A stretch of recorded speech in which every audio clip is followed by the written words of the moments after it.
Good afternoon, everybody. Stephanie Brown here from Intelligent Construction Opportunities.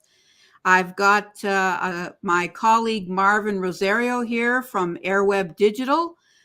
We are planning on having a good outing this afternoon with our guest as Marvin shares his background.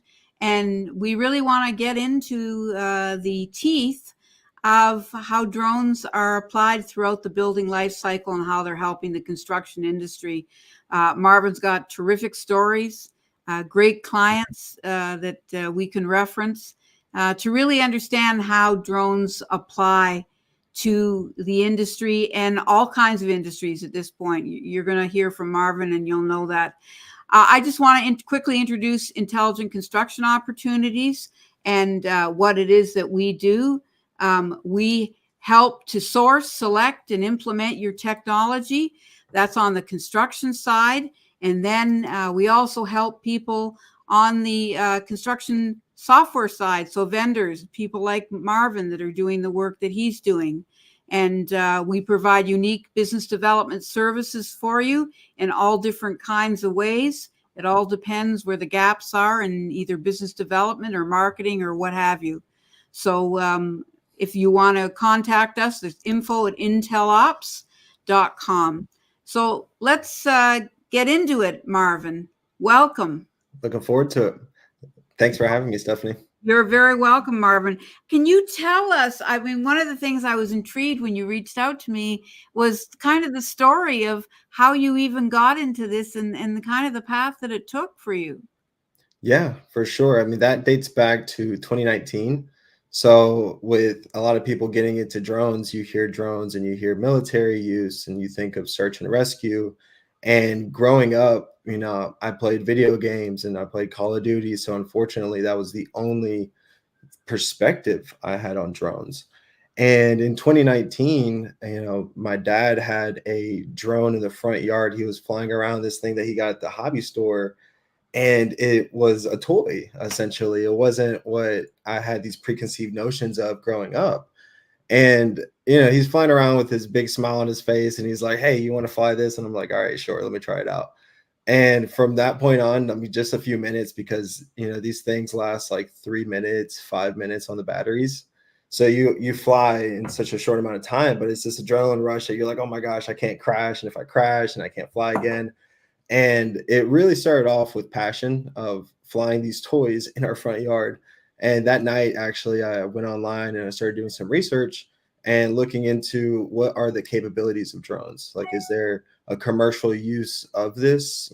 I was just trying to do my research and figure out, what's the use case of these things, because there is, a sense of like, wow, this is a flying robot, but then your mind started, gets to going, and it's like, what can you put on here? Can you put a camera? Can you put a thermal camera on there? Can you do, these really intricate technical things? Because it's. So I want to ask you though, when you started it, did your dad just say here? Was there much of a learning curve? I mean, if there were young kids that wanted to get into it today, what would that look like? So I was 22. So I'm 27 now. What's that? 4 years, or 23. So my background before getting into drones was technology. I've always grown up fascinated with technology. I fixed iPhones when I was like in middle school, and would change out the screens of them, change out the backs of them, and I was just always gravitated towards like hardware. And whenever I saw drones, I was like, wow, this is a really cool piece of hardware, but it's flying. And when I started doing research, it was like my mind kind of just went open with possibilities, because I saw that they're actually being used in search and rescue missions in Puerto Rico. And I'm half Puerto Rican, half Mexican. So my passion for technology, but then that hit to my family. I was like, oh my gosh, this is something that is kind of like in line with passion and purpose. So I got into looking into it, saw that there was a Part 107 certification, which in the USA, you need that to operate commercially, which basically means if you want to make any money flying a drone, the legal ways to do it by getting that certification. And you go through, you take an exam. And after that, I was certified. I went through a program that got me a drone out of that certification, which was a step up from what my dad and I were flying. So I was actually able to create with it, right? Like my thoughts were, oh, I want to create really cool videos. I want to chase things and create these cinematic things. And then I started learning about Puerto Rico, and I was like, oh wow, you can actually map out areas and do search and rescue and disaster response and all these. So give us an idea. What did you do? Like you got this professional drone out of your training, and So what was the first project you gave yourself? my first project was capturing a barn, aerial footage of a barn and the farm that was around it. So it was cinematic aerial footage, and that came from me posting on social media a lot of the work that I had been doing. I remember like one of my first flights with it was a DJI Spark. So it's like this drone that I think it could capture 4K video if I'm not mistaken, maybe 2K, but it was great enough for social media. And I remember I asked my mom, I was like, hey, let's go to the park. You have a nice car. She got like a new Kia that year. And she was like, I was like, can I fly around your car and get these really cool shots? And that was essentially my portfolio. Oh, So I got a gig from somebody from Facebook. Social media is king whenever you want to get organic jobs. And that's basically word of mouth, right? You can post your work for free and you're not going to get banned for it or anything. So might as well use it to your advantage. So it was capturing a barn and from the aerial views, photos, videos, and I actually crashed my drone on that job. It was my first job, and on the last flight, I crashed it, and I had the warranty on it, so I was able to get a new one. But that was the first one, which is not what we're doing at all nowadays. We're not flying around barns and doing these cinematic shots. We're doing a lot more technical projects, but that was the birth of it. That was the first job of AirWeb, and it's grown from one pilot, which was me, to now we have a network of over 3,000 drone pilots, multiple countries around the world. We just flew in Canada. It's one of our first projects in the Canada area. And, we do a lot of work in the USA, but, we have pilots all over the world. And I have this large coverage map that I can essentially pull from and, contact somebody and call them up within minutes and get them out to the field for a job. So let's get into it then. Let's start talking about, the life cycle and the pre-construction phase. Can you sort of explain the role of drones as they, are concerned on a construction site, and certainly at the pre-construction stage? Yeah, for sure, for sure. So I can go ahead and go to this nice video that can kind of just play in the background, but Sure. essentially what we're doing is capturing real world data at scale. Drones play a part in this, but also having a global network of pilots is a huge part of this, because in the pre-construction phase, you need your data before you go out there and do your estimations, do your budgeting. Before you go out there to grade, you need that raw data of the land. And whether you're doing a large scale project or you're doing something as small as a pylon sign, and when I say small, I mean the square footage that it impacts in the ground, you still need that data of the surrounding area. And we can jump into it, but I know that there's a lot of work that we do in the signage industry that, for outdoor signage specifically, that data is very valuable for attention gazing and understanding, for future construction, what's my visibility of something that I'm going to be putting up in the real world.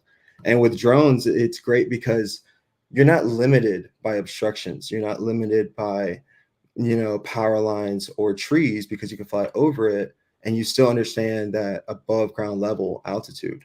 So we can go into the real world and basically simulate what something will look like in the future. And that's one of the biggest things that we focus on now, especially from the pre-construction phase. This is just a short video going through what we offer with Site Scout, but what you're looking at right here, I don't know if I can pull full screen on it, but basically this is a pylon signage with 3 variations of our logo. We don't have retail space in this retail area, but what we're able to do is drop in these future visualizations, and our clients can see, oh wow, what's my signage going to look like, and take it to that next level to where they can interact with these mock-ups in 3D.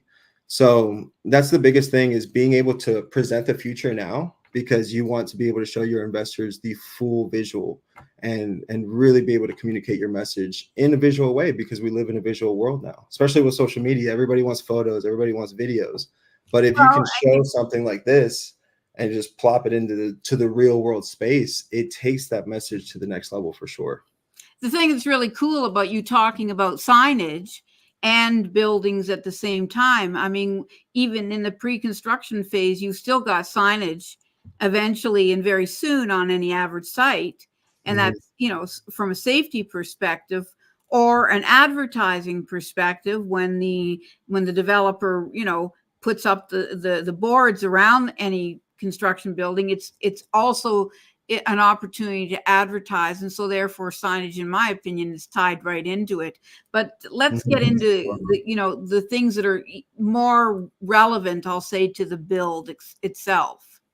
For sure. I think what's on here right now is perfect. What you're looking at is a 3D model of a cell phone tower, and if you're looking at a build, I mean, this is a vertical asset, so it's not more so like developments and large scale developments, but what you see here is the measurement capabilities that we can do. So as I mentioned earlier, drones are just flying robots, and what they're great at doing is capturing data, but also applying any kind of hardware or any kind of tool for applicable use, something like attaching a hose and literally cleaning a building using water, and that's possible now with soft cleaning drones and high pressure cleaning drones. So one of the great things that we can do with capturing data on the flip side of that is creating 3D models and digital twins. So this is an example of a cell phone tower, but you can take this to the next level. And, I believe it's on the next slide here that we have an example with, the developments of, let me see, it's the 2D version of that construction site. So right here, no, I believe it's the next one. Yeah, it's okay. Take your time. Yeah, I want to show you what we can do with the ortho mosaics. And describe also those, the terminology that you use, and explain it if you can as you're showing off these things. For sure. So what you looked at earlier was a 3D model, and now what we're just transitioning to is a 2D map. So we're looking down at the raw land, and what we're able to do is stitch together multiple photos into one large image for a very high resolution map. You can look at this as almost your site map that gets updated weekly, daily. We have some clients where we're going out to their sites 2 times a week, and they're getting this updated so that way they can understand the entrances and exits, but also take measurements off of this. Because tracking the progress is those, I would imagine those measurements become more and more refined. Sure.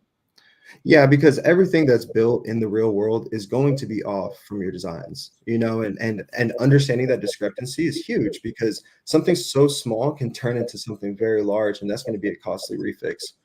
So we're trying to eliminate that rework by just implementing different tools. And it's not a matter of, drones are the end all be all tool. They can get great data like this, but it's a matter of using the right tool for the right job. So they're perfect for these kind of jobs because we can fly over the site. We're not having to obstruct any kind of progress that's happening and get in the way of anybody. Can you hone in on some of those data digits that you had up earlier?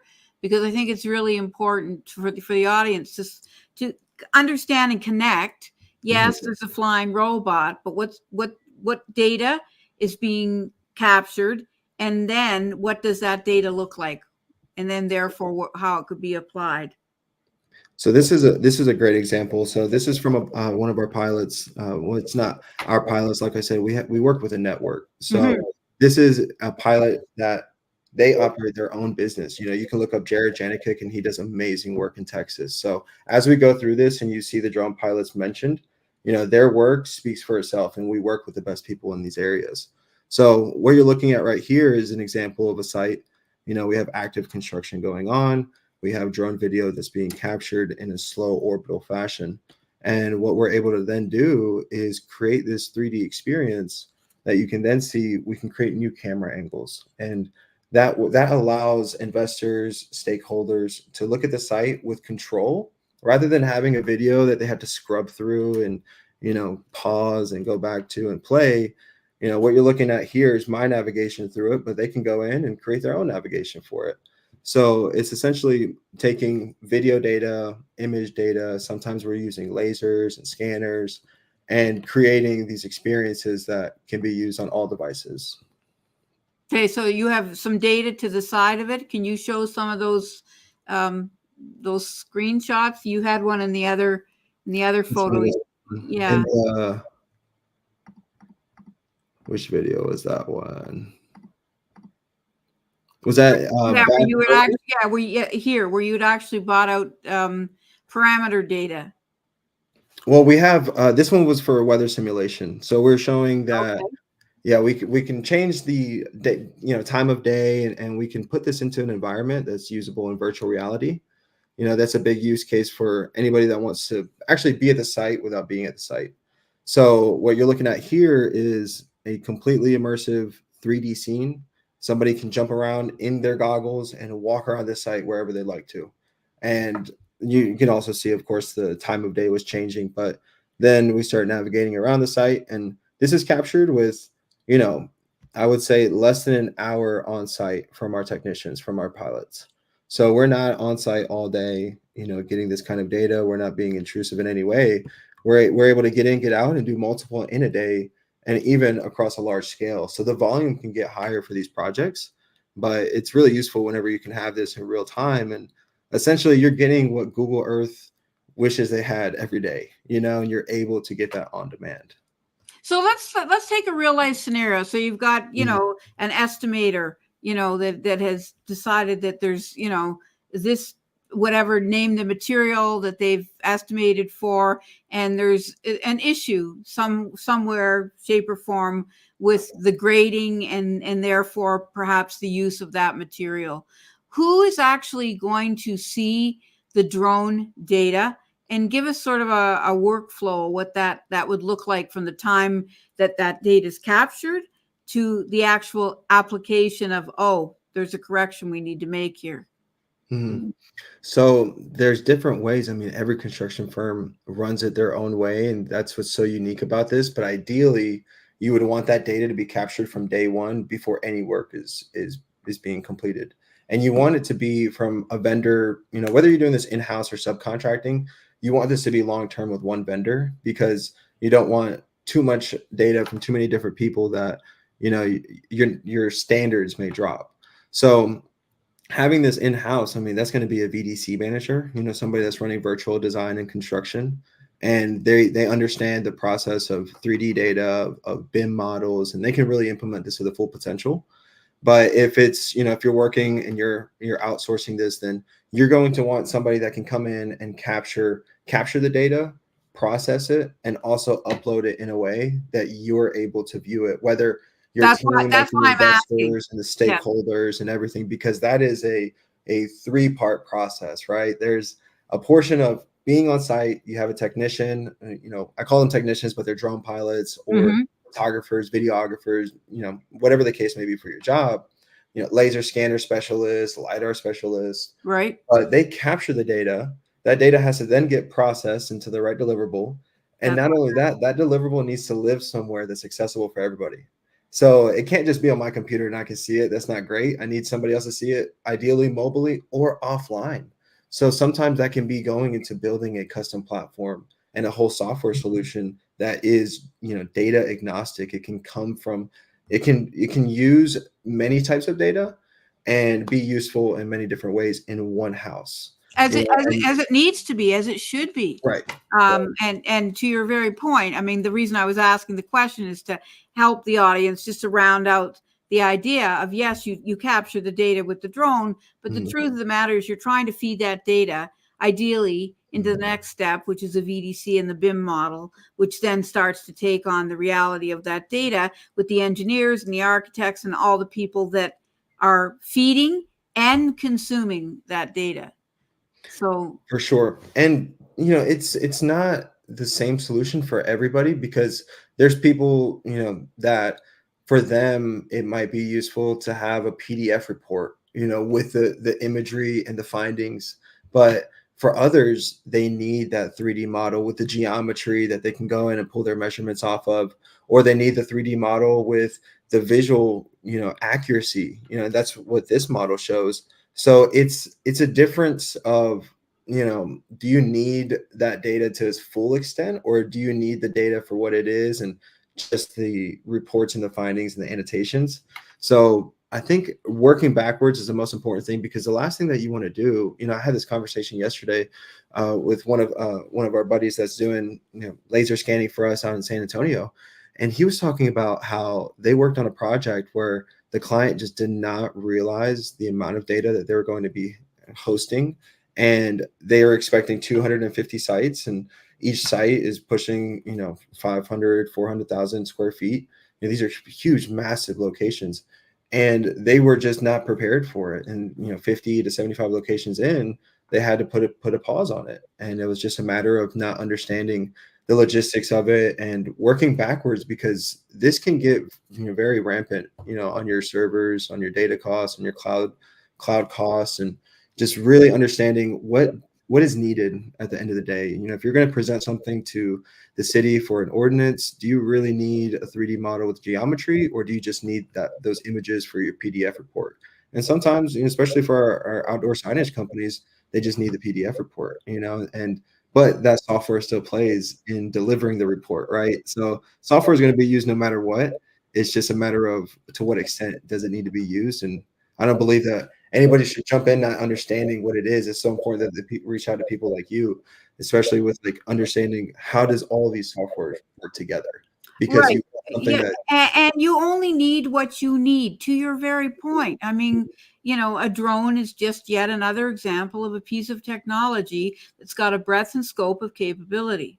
Mhm. So it's partly your job, it's certainly my job, to make sure that we're vetting for what that breadth and scope is for the individual contractor, Mhm. because the reality is, there are less enterprise contractors in the world that can really use, I'll say, the full scope and depth Mhm. and breadth of any one tool, quite honestly, because you need to have the consistency and the number of projects and the complexity of projects to justify all those data inputs and outputs that X tool is capable of. So I'm so glad you brought that up, Marvin. I want to sort of get into the now during the construction phase. I mean, we've sort of focused in on some of the pre-construction, but I mean, because we want to try and capture a little bit here today about the life cycle. It's a very obviously a big subject, and we're not going to cover a lot. But Yeah. Yeah. show us what you could tell us in the actual construction phase. No, I try my best to bring up as much content for this talk. And people like Keto, they make he makes it easy, because his content is what you're looking at right now is not your traditional video of very stabilized drone footage. It's more of this cinematic, very bird flying like footage that is known as FPV video. Of course, not this shot that's on the screen right now as I'm talking, but you'll see in a second as he's kind of drifting throughout the site and capturing the progress during the build. And this includes marketing and promotion, but also showcasing your builds as they're being built. Mm-hmm. I think that FPV video is a great FPV drone video. So what FPV stands for anybody that doesn't know, is first person video. So what Keto is looking at is not a tablet. Some people fly with like an iPad on a remote control. He's literally wearing goggles very similar to like virtual reality, where he's sitting wearing these goggles, and he feels like he's in the cockpit of this drone, and he's able to fly around very close to the structure, to the equipment. Like this shot right here, I believe he flies under the concrete pump, or he goes over it, but then he comes back around. And the only way that that's possible is by being in that first person view, because you really feel like you're going to crash. Like you are literally put into the cockpit, and you're like, I cannot crash this thing.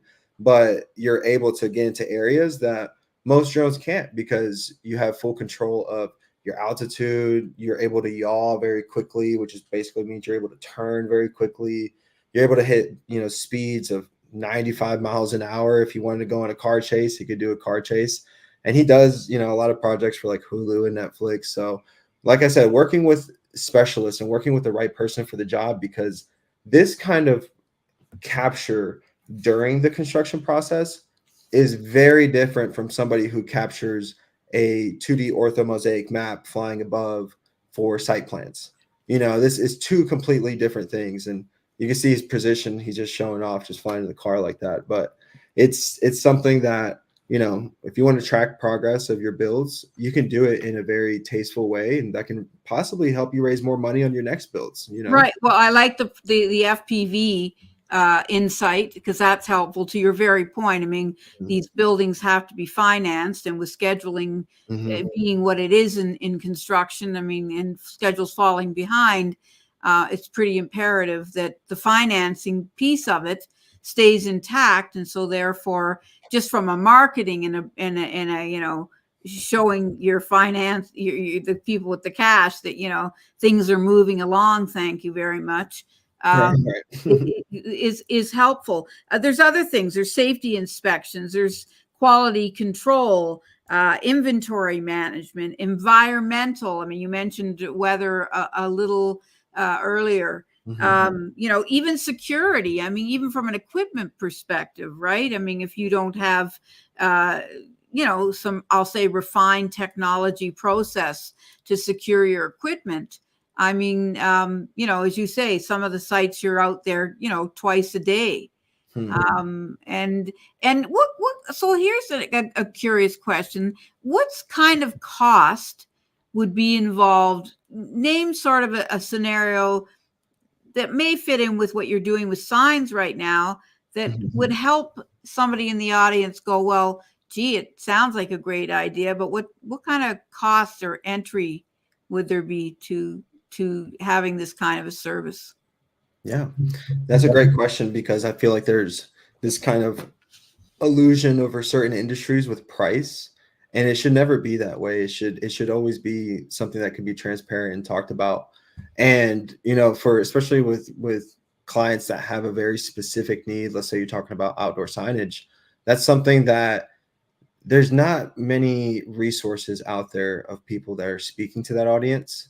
And there's a way of doing things that just hasn't been changed before. So, one way of doing a line of sight survey, which is essentially what outdoor signage cares about, because they want to know visibility from a specific height and a specific location. And the traditional method of doing that requires a balloon truck that is literally a truck with a balloon above it that gets, it's a tethered balloon, but it goes up to a specific height, and a photographer. So this is a two-man crew. You have a photographer that has to go out and go a couple 100 feet down the way and take some photos of that balloon. Then you have to send that to a graphic design artist, or you have the studio that does that capture, do it for you, where they superimpose a mock-up of a sign. And then if they do it wrong, then you have to go back and forth, and your team internally has to deal with that, and going through that process of QA, QC the data. So it's this process that takes multiple parties, and it can get over $10,000. It can be $5,000. It depends on the area, the availability of these trucks, and people that can even offer this service, because it's such a nuance and such a specific way of doing something, right? There's not an abundance of balloon trucks in every city in America. Right, for sure. So this is something that, where we're stepping in, and we're cutting that cost, at a fraction of it. And, most of our projects, they are not going to be, below $1,000, but they're not going to be ranging in, $6,000 or $7,000 per location. So we're able to come in and help these companies save a good bit of money on this, but also give them a better product.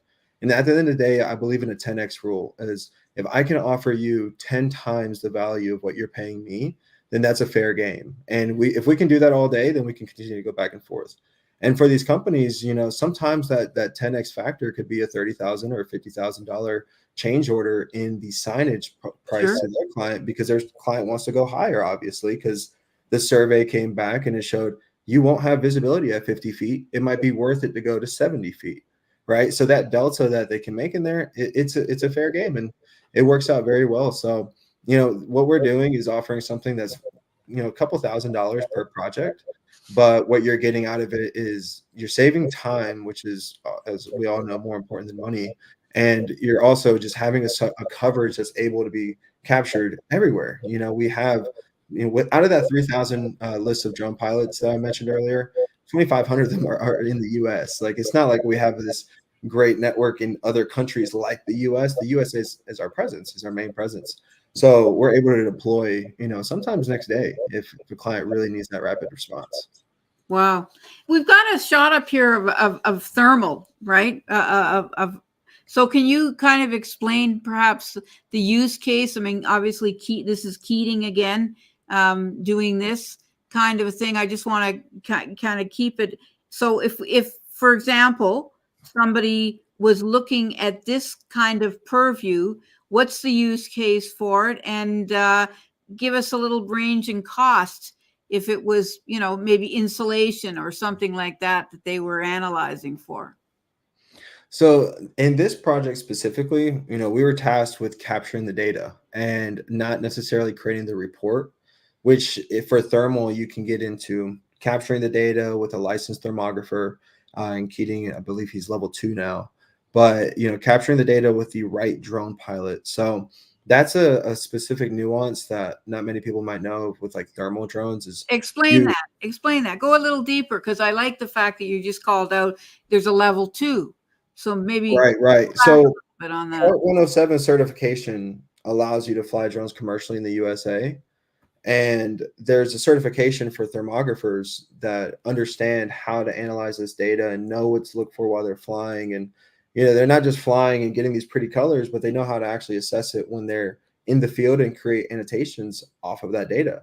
And, Keating went through Part 107 and he got his thermographer certification, which really sets him apart for these jobs that require the understanding of thermal, readings. And he went out here and he captured this data for our client, and he essentially scanned all 4 sides of the building as well as the top of the roof.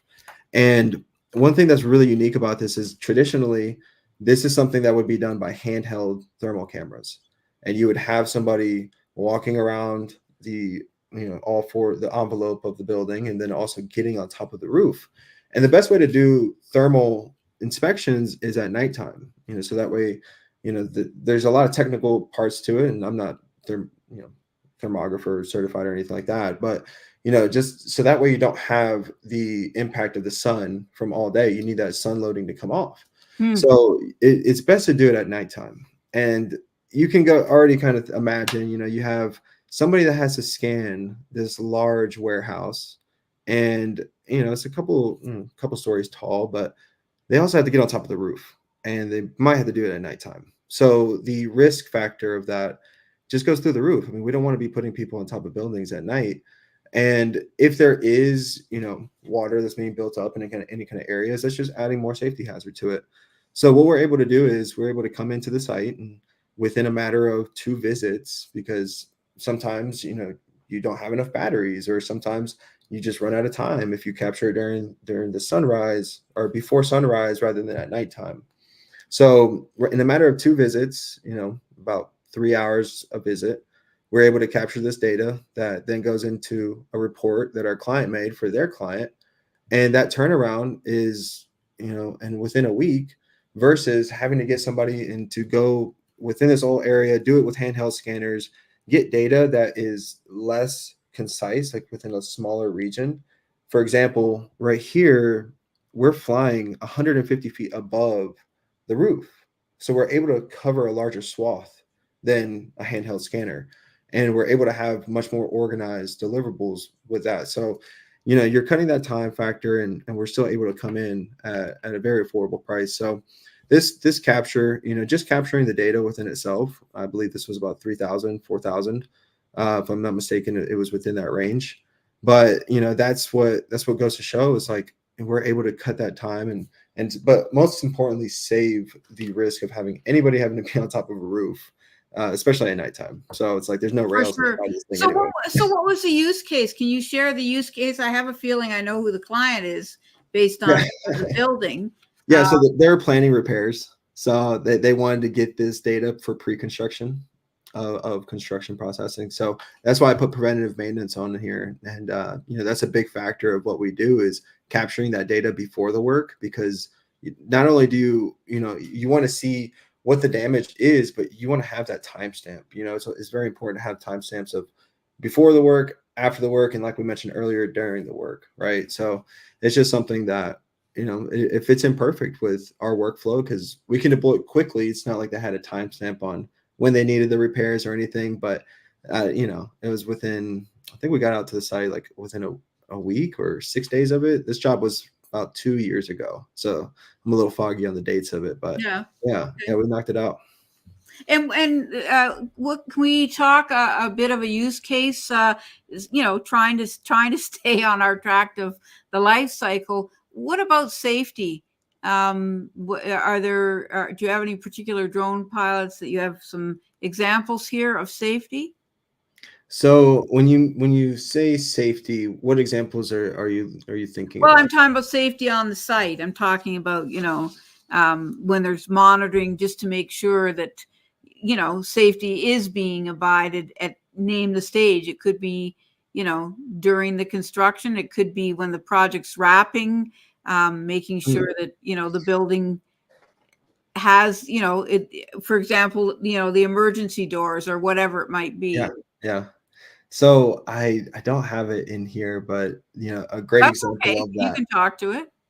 So in 2021, before the network really took off, I was tasked with, capturing data of 185 cell phone towers, and I did that within 5 weeks. And I only got one tower denied, so I wasn't just going out there capturing bad data. I was doing it great, and capturing really good data, state to state, within 5 states in the southeast of the USA. And this was for a Dish Network 5G expansion. So they're putting 5G on all of these cell phone towers. And what our job to do is to go out there and capture the data of the current assessment, the current status of the tower. And the most important thing that they were looking for is any kind of discrepancies or any kind of potential hazards of these safety platforms that would potentially be close to where they would be doing their repairs at and putting the 5G at. So, for example, you have towers that can be 100 feet tall, or you have towers that can be 1,600 feet tall. And I've flown a 1,600 footer and I was sweating the whole time because you can be that high up with drones. With drones, you have a ceiling of 400 feet. But if you're inspecting an asset, then you can be 400 feet above the asset and within the radius of that asset. So you can imagine a 1,600-foot tower. You can technically be 2,000 feet up in the air, and you still want to be cautious of any kind of airspace traffic. And you do all your checks with that. You have your COAs, and it's a whole process of a COA is a certification of authorization, and it's a whole process of being able to communicate with air traffic control and understanding is there air traffic and can I fly at this point, and there's a lot that goes into that part when you're getting close to like military bases and airports. But for the cell tower work, like, I was flying towers from all different types, capturing data all around specific heights where the future 5G equipment was going to be placed. And it was from top to bottom, but specifically in that area, we would do like an extra orbit. And that would allow to get a very, very detailed 3D model of the underbody of the platform, which was so important because if anything was wrong with that platform, they had to halt the 5G expansion on that tower until they fixed up that platform for safety issues. Because what I came to find out, I had a buddy that's, he's in the cell tower space, and I met him through going through this experience and everything. And he came from climbing towers. And one of the things that he told me was, sometimes when they go out there for doing like small repairs, all they have is 2D like paper of like blueprints of the tower. And that's something that's dated so far back. So when they go up there, they really don't know what the conditions of that tower is. And Yeah, what but we're I can think of doing. all the use cases even outside of that. I mean, when you're doing building restorations, I mean, Mhm. you can still have, skyscrapers that are aging out, or you name the infrastructure, bridges. I mean, highways, underpasses, Yeah. railroads. I mean, it goes on and on and on. I mean, the use cases just are really, as you and I have discussed offline. I mean, think safety. Um, when I read as many incidents and accidents that I do through my feeds, it's shocking to me, and I do think that drones, if they're priced right and the entity Mhm. can afford it, um, and you scale it, it can really it could literally change and save lives. Right, right. There's this big push for getting adoption of these companies from top down, Mhm. and getting the investors and the stakeholders to really understand this technology. But if you really think about it, at the end of the day, the people that benefit the most from it are the field technicians, because when they go out to these sites, they are the ones that really and truly need this data, because that's where they're putting their risk by going up, for example, climbing up these towers. Like, there should be the ones that have access to anything on this tower before they go, and that should be updated. So it's something that, yeah, it might look like adoption comes from top down, but it should be, the value really stands at the people that are doing the work, and that are honestly like in the field. So yeah, it's a big part of, like, people think like, oh my gosh, like, drones are robots and automation this, and it's going to take away jobs and all this and that. But I truly believe that if we're creating a safer work environment and we're able to do more, and to do it in a safer way, then if anything, it's going to create more opportunity, and with every new solution that comes out, there's 10 new problems that come with that. So that, I believe that that's a trickle down effect, that for the greater good, that's ultimately going to help us. I mean, we're only speaking now because of technology, and we're able to communicate across the world That like this and have an that's impact like the way we do, and work with people that we do. And it's just something that, we take for granted every day, but this is what we have access to, and that's the beauty of where we live, and we should be grateful for it. And again, it is communication, which is why we do these live streams, to try and tease out and open up the areas where a select few certainly know about, drones and their usage. And again, follow the money, and enterprise knows more about it and can have more access to it. But there's so much room for nuance and scaling services like yours in a very, very specific and useful and applicable way, that, as you say, it's, if it's a life-saving thing, then you're talking about any kind of job, whether you're building, satellite aerial towers, whatever it is. Mm. It's still the same thing as that construction guy who starts, building the cement platform one floor at a time, and, has got to risk his life literally hanging in midair, as these structures are put up. Mhm. Anyway, there's a whole bunch of things to do. So just to sort of round this out, so maybe you can talk a little bit about your current clients, and where do you see yourself taking AirWeb Digital into the future? Yeah, that's a great question. Thanks for asking that.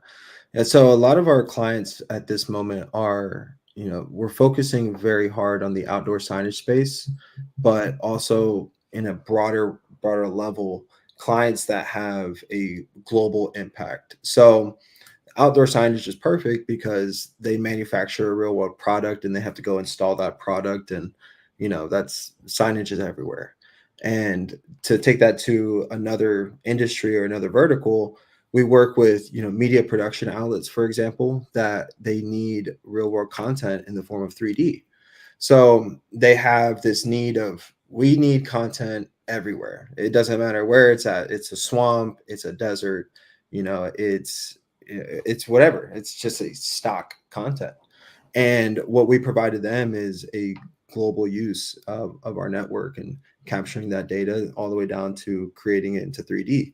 So companies that have that global impact, and construction falls right into that perfectly, because it's something that, no matter what, you're going to want to have this tracked out, but you want to have it in a seamless way that you can actually access it. So we don't focus just on the data capture. I have a global network for a reason, but that is to be able to ultimately deliver a great product at the end and a great solution. So, what we do is that whole processing to the end deliverable, whether it be, what we're looking at here is a 3D scene that was created from this video that can now be used in any kind of fashion, for everybody to see, to control themselves, and to be able to interact with. So, that's the focus that we're looking at now, and where I see taking AirWeb is, potentially automating some of these processes out, having some kind of software, factor into that, to be able to connect real world data and having that accessible to our clients. I think that'd be a great use of what we're building because, to have something that people can go to and kind of get a complete solution and kind of like this magic factor, I think that's really cool. And then for us to be able to then go out and send somebody to the field and validate, what they get back. To kind of allude to what I'm talking to, this is what we see here is a piece of what we provide for outdoor signage. So this is a visibility map that you're looking at, and it's comparing the visibility of different sign heights. So we have 30 feet versus 40 feet, and one of the biggest things that we see is you have this visibility on this adjacent road that you wouldn't have at 30 feet.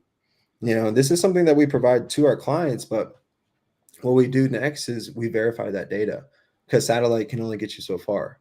So having something to where it's outward facing and having clients to be able to come here and get this solution themselves, but then working with us for that next step, I think that's where AirWeb's going to go next. And what part now? I mean, I use this term so lightly now these days. AI, so artificial intelligence. What are you doing with AirWeb in specific? Give us a little example of how feeding the data into a model then helps to advise the conditions moving forward. Yeah, that's a great buzzword that I feel like people hear a lot, but they don't understand, like, how can I use AI for what I do? It's just such a big headliner, but we really take it to that practical level because the great thing about drones is that they capture such a large swath of an area. And with that, you can do some really cool things for commercial real estate and pre-construction planning that you might have never thought of, which what you're looking at now is part of that. This is, a flight that I did of a local Kroger retail center, flying over it, capturing photos continuously. So what we're doing with those photos, like we saw earlier with the construction site and the site maps that we create during the construction phase, we're doing that for this pre-construction phase, but for parking. So in America, I don't know if you know this, but there is more square footage of concrete parking space than there is of residential square footage for living spaces. Oh my God! No wonder we have a crisis. No, I Our did not. cars, yes, our cars have more space to live than we do. And that's what makes inaccessibility, like, you can't go to a downtown area unless you drive to it, which doesn't make any sense. And I live 2 minutes down from, or 2 miles down from downtown Roswell, less than that, I think. And it's like, I wouldn't want to walk over there. It's not accessible, and sidewalks, stop and so on and so forth. Right. So you can imagine that we have this parking lot issue. And what could we possibly do to reverse that? Because it's not like, like you're just going to you can't put more land. You just have to take away the parking spots and put things that are better for the community, and one of the ways that we can do that with aerial data is by feeding that into the right kind of software. So this is from a partner of ours, Parkalytics. So parking analytics, as you can tell. And they do a great job of being able to analyze this drone data. So what we see here is a 2D orthomosaic map, so high resolution photo. And what the algorithm has literally done is sectored out all of these parking spaces. So now we have a real-time count of the current parking spaces in this lot. So, if a retail space, if you're looking to, do construction on a space and you don't have updated lot documentation, this is your solution. But not only that, we can do a lot of different things. So in this example, unfortunately, you can't see it, but what I have is a layer that I can also turn on. And what would happen is these spots would turn different colors from dark blue to light blue. And what that signifies is that the utilization rate of that parking spot. And the only way that that's possible is because we are literally flying over a retail center every 30 minutes, capturing real-time data of the utilization of parking, and then putting that into this model to then show which spots are actually being used and which are not, and which can be eliminated and turned into possibly a walking space, possibly electric vehicle charging, a lot of different things that can minimize Oh, I love it. Yes, that's that is not fantastic. necessary.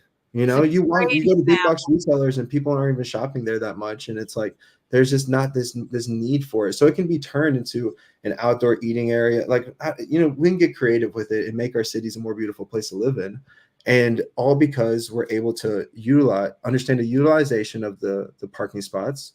We can see the turnover rates and the times where people are leaving and staying at those spots. We can see peak times, you know, trends for this. And one thing that takes us to the next step further is for hospitals. So if you can imagine, and this is from a real case study, I can't share the project Mhm. of who's for, but as you can imagine, emergency rooms are one of the places that timing is the biggest factor of anything. And the entrances to these emergency rooms need to be accessible fairly quickly. They cannot have any obstructions. And what one hospital has done is taken this data to best understand how can they rearrange the parking areas around this emergency exit or this emergency door or entrance that continues to get clogged up because we can't get the med unit in quick enough.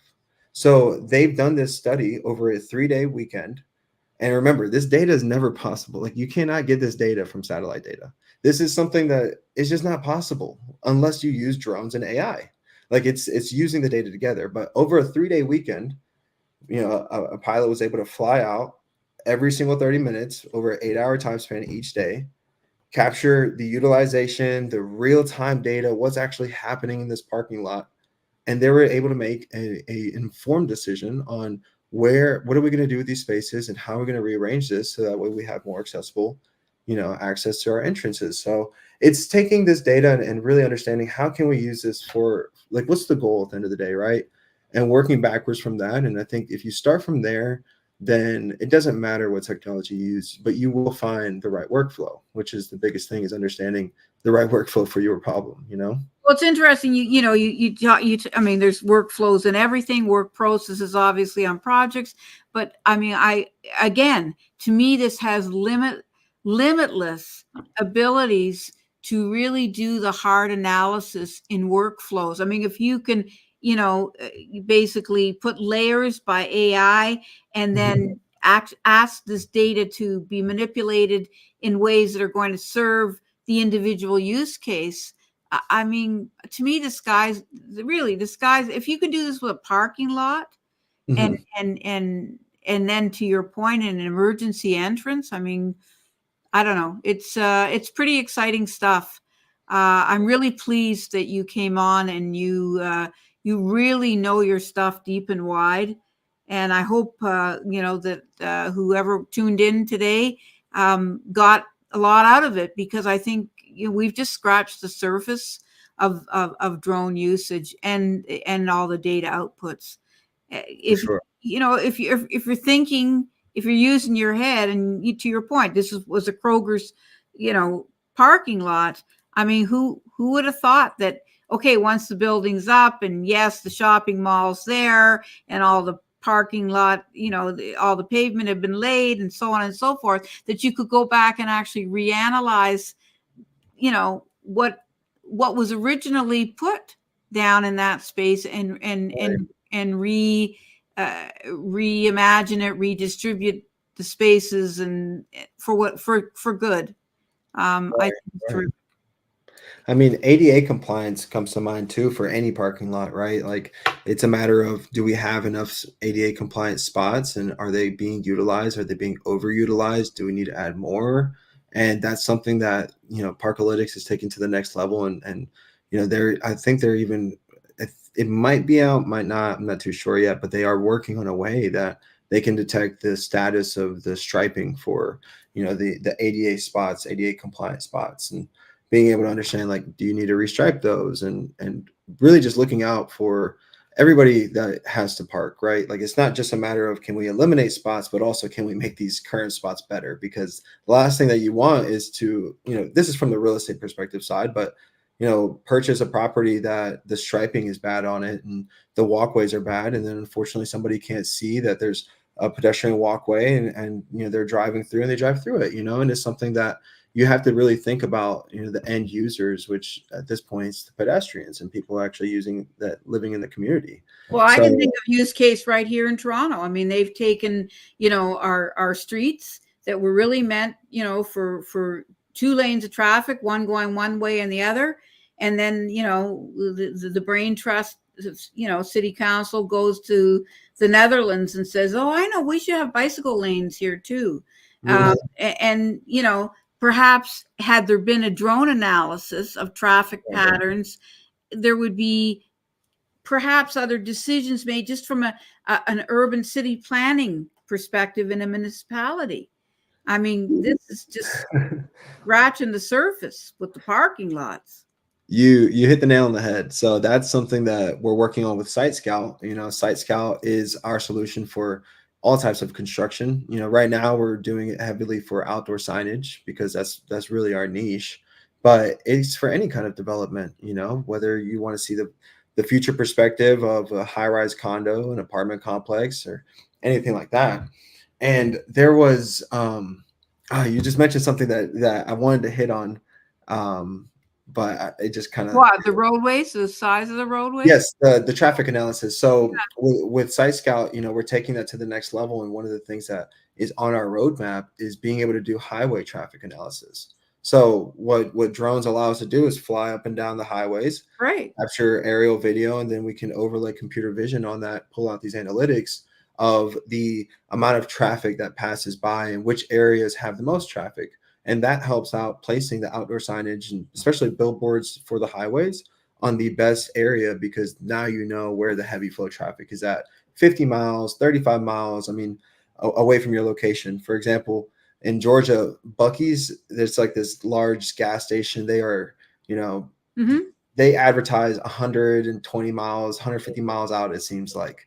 And they just have these billboards placed along. And I don't know if they place them strategically or not, but I always wonder, I'm like, I wonder if they did their traffic analysis, because that used to be done with helicopters.